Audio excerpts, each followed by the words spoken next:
ओंकारानंद जी महाराज, महाराज जी, स्वामी जी, प्रातस्मरणी महाराज जी, आपके चरणों में कोटि कोटि प्रणाम। महाराज जी, वर्तमान समय में संस्कार और शिक्षण के बारे में बेटियों को सनातन धर्म की शिक्षा के लिए हमें हमें क्या करना चाहिए? हमारे अब आपके बस की बात नहीं रह गई है। अब भगवान ही संभाल सकते हैं, क्योंकि जब तक स्वयं का हमारा हृदय संकल्प नहीं करेगा सदाचार के लिए, पवित्र आचरण के लिए, तो हम लोग चिल्लाते रहेंगे, कोई फर्क नहीं पड़ेगा। आजकल हमारे जो बच्चा बच्चियां हैं नई अवस्था की, सबसे ज़्यादा कुमार्गामी वृत्तियों को वो बहुत पढ़ा लिखा समाज समझती हैं। मतलब वो हमारी ना भाषा उनको समझ में आएगी और ना हमारी बात उनको समझ में आएगी, लेकिन उनको एक प्रकृति समझा देगी, चाहे बच्चा हो चाहे बच्ची हो। जो प्राकृतिक दंड मिलता है ना, फिर समझ में आ जाता, अभी समझ में नहीं आता। जहाँ बाल्यावस्था से जब तक पाणी ग्रहण संस्कार न हो, ब्रह्मचर्य की हमारे शास्त्र आज्ञा करते हैं, वहाँ व्यभिचार प्रवृत्तियों को बॉयफ्रेंड गर्लफ्रेंड बना करके इस तरह की जो कुप्रवृत्ति है, जो कहीं भी किसी भी तरह से ना इस लोक में सुखद है न परलोक में सुखद है। अब ऐसी व्यभिचार प्रवृत्ति को स्वीकार करना एक दोस्ती मानी गई, एक मनोरंजन माना गया, एक मतलब स्थिति मानी गई कि वो बहुत अच्छे स्थिति के बड़े घरों के बच्चे हैं क्योंकि वो ऐसा करते हैं। जब ऐसी भावना है तो हम संतों की बात, हमारी शास्त्र बात उनको कैसे समझ में आएगी? और जिसका चरित्र ही पवित्र नहीं है, वो उसके लिए सारे उपदेश ऐसे ही हैं जैसे जिसको कान से सुनाई न देता हो आप वेद वाक्य वहाँ बोले। तो हमारी तो बात समझ में नहीं आ रही कि कौन सा उपाय क्या किया जा सके। पुरुष हो चाहे स्त्री हो, तो ये शरीर है स्त्री पुरुष के, बकाया आचरण चरित्र ये जीवन की नींव है। अगर मकान की नींव ही नहीं है तो हम बिल्डिंग की बात क्या करें, उस मकान की बात क्या करें जिसकी नींव ही बिगड़ गई है। अब आप विचार कीजिए, सबसे गंदी प्रवृत्ति व्यभिचार प्रवृत्ति कही गई है। हम तो मतलब असमर्थ है ना, इस विषय में कुछ कह नहीं सकते, इस विषय में कुछ कर नहीं सकते। हम क्या कर सकते हैं? हम तो सद्भावना कर सकते हैं, सदसंकल्प कर सकते हैं, पर संतों का सत्संकल्प वहीं लगता है जहाँ दैन्यता होकर के उनके प्रति आस्तिकता का भाव हो, आस्तिक भाव हो, स्वीकृति हो। आस्तिक माने होता है स्वीकार करना कि ये जो बात कह रहे हैं ये हमारे मंगल के लिए है। अगर स्वीकार करे तो संतों की बात, संतों की कृपा, जो आचरण विहीनता बढ़ती चली जा रही है, ये हमारे समाज के लिए बहुत बड़ा शाप है। माता पिता की अवहेलना कर देना, जिन्होंने तुम्हें अपने जीवन को अर्पित करके पाला पोषा है, तुम उनकी कम से कम एक सलाह तो ले लो कि तुम किधर कदम रख रहे हो। बच्चे हो, वो तुम्हारा अहित थोड़ी करेंगे, तुम्हारे माता पिता हैं, तो कम से कम इतना अधिकार तो दे दो अपने जीवन का कि आप कदम किधर रख रहे हैं। उनको सलाहकार, कम से कम इतना तो सलाह उनसे ले ही सकते हो। यद्यपि पूरे जीवन का अधिकार माता पिता पर होता है, क्योंकि वो हमारे को प्रकट किए हैं, हमारा पालन पोषण किए हैं। कौन जाने कि कितना वो कष्ट हमारे लिए सहे। अभी जरा सी कहीं सोच पड़ी हो ना, तो आप घृणा करके निकलेंगे, और पूरे सोच में लिथरे हुए हमको उन्होंने कपड़े धोए, नहलाया धुलाया, कितनी सेवा, वो हमारा मंगल करेंगे क्या? दिए हम अपनी बात उनको बता दें। तो माता पिता को तो अगर वो डांटे तो उनको डांट कर उत्तर देते हैं आज के बच्चे। तो अब भाई जो उन्नति के लक्षण वो तो हमें नहीं दिखाई दे रहे। माता पिता की आज्ञा में चलना, जब तक ब्याह न हो तब तक ब्रह्मचर्य सदाचार का पालन करना, अपनी जो कर्तव्य हैं पढ़ाई आदि उनको भगवान का भजन मानना, भगवान की प्रसन्नता मानना, और बिना अनुशासन के कुछ भी अच्छा नहीं होता। चाहे वो राष्ट्र हो, चाहे मतलब प्रदेश हो, चाहे वो एक गांव हो, चाहे एक घर हो, और चाहे स्वयं क्यों न हो, जब तक शास्त्र का अनुशासन या बड़े बुजुर्गों का अनुशासन, गुरुजनों का अनुशासन, तो फिर वो जीवन बेकार होता है, वो सब बेकार हो जाता है। तो अनुशासन मानने के लिए आज थोड़ी कृपा नजर आ रही कि नए बच्चे उत्साहित हो रहे हैं। हम प्रणाम करते हैं, उनको धन्यवाद देते हैं कि वो गंदी आचरण छोड़ रहे हैं, गंदी बातें छोड़ रहे हैं, अच्छे मार्ग का अनुसरण कर रहे हैं। पर जैसे कि सुधार हो ही जाए, इसके लिए आपको तैयार होना पड़ेगा, हमारी बात माननी पड़ेगी, हमारे शास्त्रों की बात माननी पड़ेगी, अपने माता पिता की अधीनता स्वीकार करनी पड़ेगी। आज बच्चे माता पिता के अधीन नहीं हैं, ऐसा नहीं।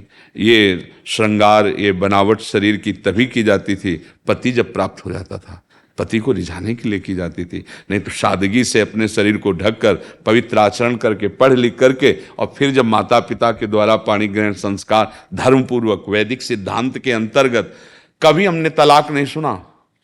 गांव में बचपन 13 वर्ष तक रहे, कभी तलाक शब्द हमारी स्मृति में नहीं है। और आज आप लव मैरिज करते हैं और तलाक और हिंसा और लड़ाई झगड़ा, तो आपका क्या लव है, क्या है प्यार? ये प्यार है आपका? वहां कभी दूल्हा देखा नहीं, कभी दुल्हन देखी नहीं, और परस्पर माता पिता की केवल इच्छा के अनुसार ब्याह हो गया और आजीवन निर्वाह किया। पवित्र आचरण, पवित्र तो फिर देशभक्त, भगवान के भक्त, ऐसी संतानें प्रकट होती थी। अब आप व्यभिचार प्रवृत्ति को, अब हमारा इस विषय पे तो बहुत हृदय मतलब दुखी है कि हमारी नई समाज जो है ऐसी गड्ढे में गिरने जा रही है जिससे कोई पूरा जीवन बर्बाद हो जाएगा, पूरा जीवन बर्बाद हो जाएगा। एक स्वभाव में समझो, जैसे हमने कई बार हम उदाहरण प्यार से बताया, यह स्वभाव बन गया है अलग अलग दुकानों का भोजन पाना, होटलों का भोजन पाना, फिर एक रसोई घर की, उसका भोजन अच्छा नहीं लगेगा। बात समझ लो। ऐसे हमारे शरीर की हर इंद्रिय है, उस इंद्रिय को आपने व्यभिचार में प्रवृत्त कर दिया। अब आप एक पातिव्रत धर्म से नहीं रह सकते, आप एक पत्नी व्रत नहीं ले सकते। बोलो ब्याह भी हुआ और प्यार भी नहीं और जीवन भी ठीक नहीं, अशांति, तो पूरा जीवन बर्बाद हो गया ना। नींव ऐसी गंदी पड़ गई कि पूरा जीवन बर्बाद हो गया। और ये खेल कब तक खेलोगे? जब तक तुम्हारे अंदर जवानी का नशा चढ़ा है। इसके बाद जब इसके कर्मों का भोग आएगा तब फिर भगवान को कोसोगे। धर्म विरुद्ध आचरण किए, उनका फल अवश्य में भोक्तव्यम कृतम कर्म शुभाशुभम। इसलिए चाहे भाई हो चाहे बहनें हो, स्त्री पुरुष शरीर ये पोशाकें हैं, हम सब भगवान के अंश हैं। यदि हम भगवान की आज्ञा नहीं मानेंगे, शास्त्र आज्ञा भगवान की आज्ञा, जो गुरुजनों की आज्ञा वो भगवान की आज्ञा है, अगर हम नहीं मानेंगे तो आगे चल करके हमको इसका परिणाम वो मिलेगा जो हम झेल नहीं पाएंगे, पक्का नहीं झेल पाएंगे। दुर्गति पे दुर्गति होती चली। शुभ गति कभी व्यभिचारी की होती है, कभी व्यभिचार करने वाला शुभ विचार वाला बन सकता है, कभी व्यभिचार करने वाला दूसरों को सम्मान दे सकता है, कभी व्यभिचार करने वाला दूसरों के सुख की तरफ देख सकता है। आप सोचो, हमारी बहन को कोई गंदी दृष्टि से देखे कैसा लगेगा? और व्यभिचार भाव जब जागृत हो गया तो दूसरे की बहन बेटी के साथ कैसा बर्ताव होता है? ये क्या हो रहा है? ये वही हो रहा है, वही नींव है जिसको तुम लोगों ने स्वयं हंस खेल कर बर्बाद कर दिया। अब वो दृष्टि बदलती चली जा रही है। हमारे अंदर भावना गलत होती है तो हम वही गलत दृश्य देख रहे हैं, मोबाइल हाथ में, गलत बातें कर रहे हैं, गलत चिंतन हो रहा है तो गलत क्रियाएं हो रही हैं। जो हम बोलते हैं, जो हम देखते हैं, जो हम सुनते हैं, उसी का चिंतन होता है, और जिसका चिंतन होता है उसी का संकल्प बनता है, जो संकल्प बनता है वही क्रियाएं होती है, जो क्रियाएं होती है वही भोगना होता है। तो अब हमारे आचरण ऐसे हो रहे हैं कि भोगना बहुत कठिन पड़ेगा। पहले हमने कभी कैंसर नहीं सुने थे, अब ऐसे कैंसर हो रहे हैं जैसे किसी को बुखार हो रहा हो। क्या हो रहा है? वही कर्म, वही कर्मों का फल आपको बढ़ाता चला जा रहा है, किधर? दुर्गति की तरफ, कष्ट की तरफ बढ़ाता जा रहा है। तो डरो, गलत आचरणों से डरो, वो फल दिए बिना नष्ट नहीं होगा। यदि भजन हो जाए तो वो नष्ट हो सकता है। भजन ही एक ऐसा बल है कि अब लो नशानी, अब ना सही हो, अब तक गलती हुई, अब आगे गलती नहीं करूंगा, और ईमानदारी से भजन करने लगो तो फिर भगवान कहते हैं हम तो हम सर्वपापेभ्यो मोक्षयिष्यामि मा शुचा। तो इसलिए हमें तो यही लगता है कि जब तक हमारे बच्चे स्वीकार नहीं करेंगे हमारी बात, तब तक नहीं। पाणी ग्रहण संस्कार के पहले कोई स्पर्श न करे तुम्हारे शरीर को। ये एक धरोहर की भांति है। जब एक दूसरे को जीवन अर्पित करोगे तो मध्य में भगवान रहते हैं, तुम्हारा जीवन मंगल में, गृहस्थी में भी पार होगा, और पुत्र ऐसे होंगे जो देशभक्त होंगे, जो भगवत भक्त होंगे, समाज का मंगल करने वाले, तुम्हारी आराधना करने वाले बनेंगे। तुम्हारे आचरण जब गलत है ना तो संतानें भी ऐसी होंगी कि तुमको देख देख के रोना पड़ेगा, जलना पड़ेगा। इसलिए बहुत सावधानी से चले। और मैं तो उपाय बस यही नजर आ रहा है कि भगवान कृपा करें और बुद्धि शुद्ध हो। बुद्धि शुद्ध हो तभी सब ठीक हो सकता है, और वो शुद्ध होती है शास्त्र स्वाध्याय और संत समागम से, और वो अब बड़ा मुश्किल है, बड़ा मुश्किल है, क्योंकि शास्त्र स्वाध्याय करने की रुचि और समय नहीं है। मोबाइल हाथ में कौन शास्त्र स्वाध्याय करे? अच्छा, संतों पर श्रद्धा होना ये बड़ी दुर्लभ बात होती है। ये तो भगवान की कृपा है जो आप लोग यहाँ सुनने आए, बैठे आए। नहीं तो ऐसे आचरण कुछ हो गए हैं और ऐसे दृश्य कुछ दिखाए जाते हैं, अब किसकी बात मानेंगे?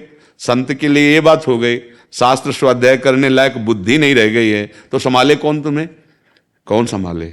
अब जो शास्त्रों का रहस्य नहीं समझ रहे हैं, केवल वासना पूर्ति के लिए शास्त्र का या इस वेश का, तो उससे जो रही कोई श्रद्धा है ना, वो भी भस्म होती चली जा रही। इसलिए बहुत मतलब है तो संकटपूर्ण समय, दिन का दिन आगे, पर यदि संभाल लिया जाए तो कलयुग का प्रभाव नहीं पड़ेगा। जिते विनायक शुभ अशुभ विघ्न करे नहीं कोई, विघ्न करे नहीं कोई, डरे कलिकाल कष्ट भय, हरे सकल संताप, हरसि हरि नाम जपत जय। कलयुग भयभीत रहता है नाम जापक से। जो निरंतर नाम जपने का अभ्यास करता है और अच्छे आचरण से चलता है तो कलयुग भयभीत रहता है, उसके ऊपर अपना प्रभाव नहीं डाल पाता है, नहीं तो कोई भगवत प्राप्ति कर ही न पावे। तो इसलिए हमारे तो हृदय में यही बात है कि अब आप और हम या कोई भी क्या कर सकता है जब तक आप सुधरना ना चाहें, है नहीं?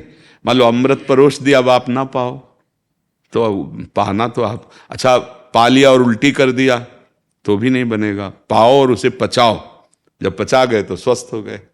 पा ले तो आजकल पाया तो जाता है, सुना और दूसरे को सुना दिया और अपने आचरण में कोई फर्क नहीं पड़ा तो वो उल्टी कर देला है, वो भी लाभ ले, मतलब सुनी बात हमारी और आपने दूसरे को सुना दी और आचरण में नहीं उतारा, ना उसने ना आपने, तो किस काम में आया? बेकार गई रसोई, उल्टी हो गई तो बेकार गई रसोई।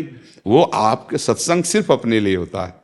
अगर हम सब सत्संग सुन रहे तो अपने लिए, हम अपना मंगल करने के लिए, अपने आचरण सुधारने के लिए, अपनी सत्संग का मतलब दर्पण, अपनी कमियों को देखने के लिए।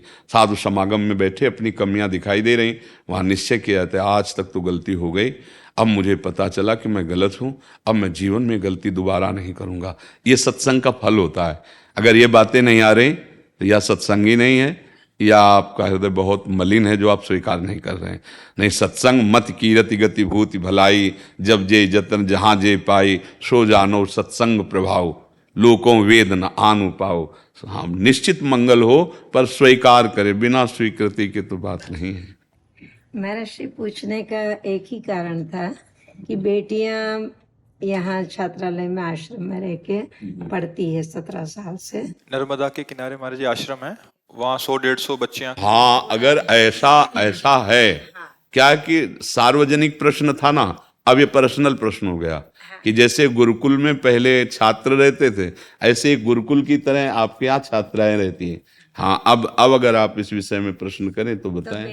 बेटियां जितना भी समय रहे पास में, जितना समय पढ़े उतना समय और उसके लिए सोचे, उनको और सिखाए।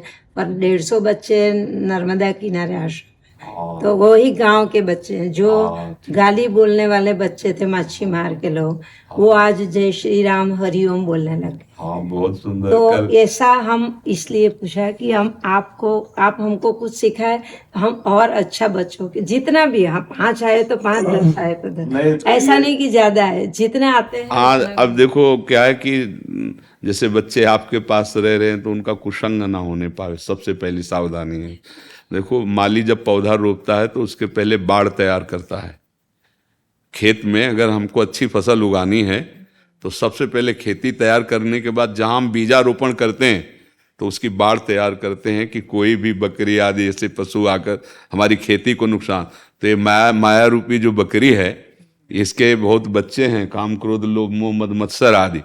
तो यदि हम उन बच्चों को परस्पर दोष रहित कर पाएं, ऐसे कोई संस्कार उनमें एकांत में बैठ करके, चाहे बच्चे हो चाहे बच्ची हो, गुरुजनों को, माता पिता को बैठकर मित्रवत शिक्षा देनी चाहिए। मित्रवत, जैसे हम दोस्त बैठे तो कैसे, ऐसे बच्चों के सामने कुछ देर के लिए दोस्त बनना चाहिए। आओ सब बैठते हैं और फिर उनकी मनोस्थिति को उनको प्रकट करने का अवसर देना चाहिए। ये सब बेटियां आदिवासी विस्तार की है जो 17 साल से आती है, पढ़ती है, कॉलेज तक पढ़ती है, फिर घर जाती है, फिर वहाँ अगर वहाँ सावधानी है तो वहाँ तो गिरने के कोई चांस ही नहीं, क्योंकि जब घेरे पे है ना और संत समागम पे हैं। पर बस यही ध्यान रखे कि मन बड़े बड़े ऋषि मुनियों को भी आकर्षित करता है विषय की तरफ, तो अपने बच्चों के पास बैठ करके उनको ये सुलझा हुआ उनका व्यक्तित्व जागृत करे कि ऐसे जो मन की तरंगें होती हैं उनको कैसे मारा जाता है। हाँ, जब हमारी मन, क्योंकि यौवन अवस्था की तरफ पदार्पण होता है ना, जैसे 12-14 वर्ष की अवस्था से फिर मन में तरंगें जागने लगती हैं नाना प्रकार के विकारों की, तो यही अवस्था होती है। अब इनमें पास में बैठ करके उनको ये भी जागृत करना चाहिए कि हम अपने मन को कैसे मारें, उससे कैसे निरपेक्ष रहें। चाहे गृहस्थी में हो चाहे विरक्ति में, मन ही तो हमें दुख दे रहा है, मन ही तो हमें नाना प्रकार के शोक संताप पहुंचा रहा है। तो अगर हम नाम जप करते हुए मन की प्रेरणा को देखें, ये सत प्रेरणा या असत प्रेरणा, अगर सत प्रेरणा है तो उसको सपोर्ट कर देते हैं, और असत प्रेरणा है तो उदासीन हो जाते हैं। रोक नहीं, रोकने में फिर सत्यत्व भाव आ जाएगा, फिर रोकना मुश्किल हो जाएगा। उदासीन, जैसे हम जा रहे हैं, कोई हमें गाली दे रहा है, ना हम अच्छा माना ना बुरा माना, तो अगली बार 2-4 बार गाली देगा, इसके बाद बंद कर देगा कि इसके ऊपर कोई प्रभाव नहीं पड़ता। ऐसे ही मन है, जब हमको गंदी प्रेरणा देता है और हमें बुरा लगा तो मतलब प्रभाव पड़ा, उसकी सत्ता तुमने स्वीकार की, अब हटाना मुश्किल हो जाएगा। और अच्छा लगा तो वो गिरा देगा, तुमको भ्रष्ट कर देगा। तो उदासीन शब्द होता है। उदासीन, ना बुरा लगना ना अच्छा लगना, वो स्फुरित हो रहा है, और हम राधा राधा राधा, अब वो नष्ट हो जाएगा, वो संस्कार नहीं बना पाएगा, और जो उसका स्फुरण है वो नष्ट हो जाएगा, क्योंकि हम उससे प्रभावित नहीं हो रहे, हम दृष्टा मात्र हैं। ना उससे शत्रु पक्ष है ना उससे राग पक्ष है।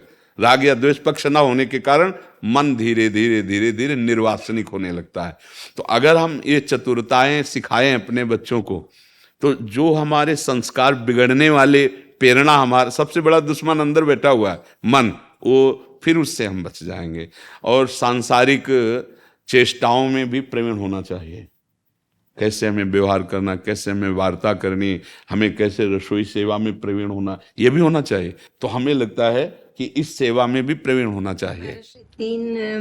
तीन रखा है, एक स्कूल एजुकेशन, एक हमारा धर्म का संस्कार और घर काम। हाँ, ये भी वही वहां पर बनाने में लड़कियां अपने आप रसोई बनाती है। हाँ, ये भी उत्तम बात है, क्योंकि अगर विरक्त ना होकर भगवत मार्ग ना प्रगट में ग्रहण करके अंतर में भगवत मार्ग लेकर गृहस्थ में जाएंगे तो सारी प्रवीणता होनी चाहिए। गुरुकुल में इसीलिए चाहे राजा का पुत्र हो या किसी किसान का पुत्र हो, वहाँ इसीलिए भेजा जाता था, वो इन सब बातों में प्रवीण होता था। राजनीति, धर्म की कैसे हमें धर्म नीति का ज्ञान, राजनीति का ज्ञान और व्यवहार का ज्ञान। व्यवहार ज्ञानी जो होता है ना, वो परफेक्ट व्यवहार वाला होता है, उसके व्यवहार में त्रुटि नहीं होती। तो जो पहले गुरुकुल परंपरा थी बहुत अच्छी थी, और अब ज़्यादा ये आधुनिकता विदेशी सब चल गया ना, तो उसने सब हमारे जो पवित्र भारत के संयम थे उनको सब मतलब उसी में चल रही है, जो बच्चों को नहीं मोबाइल का दूषण कुछ भी नहीं, क्योंकि उसमें और बिगड़ते हैं, तो वो भी रखा नहीं, बच्चों को देते ही नहीं। हाँ, अच्छा है। हम मोबाइल को ज़्यादा दोषी तब ठहराते हैं जब हम अपने पर शासन नहीं कर पाते। नहीं, मोबाइल से थोड़ा लाभ भी है। जैसे आप सुन के आई हो, तो किससे सुन के आई हो? तो अगर यहाँ पर एक कठिया बाबा के पास एक संत रहे हुए थे बहुत साल पहले, तो उन्होंने मेरे को आपका नाम बताया, YouTube में देखने को बोला, सत्संग सुनना। सत्संग सुनने के बाद ऐसा हो गया है 2 साल से कि एक भी दिन यदि सत्संग नहीं सुना है तो नींद नहीं आती है। हाँ, भगवान रोज और मेरा जीवन में साधना पक्ष में को कुछ भी इतना समाधान मिला है कि मैं उसका वर्णन नहीं कर सकती हूँ। मगर इसलिए यहाँ पर आने का बीच महाराज श्री का प्रत्यक्ष दर्शन के लिए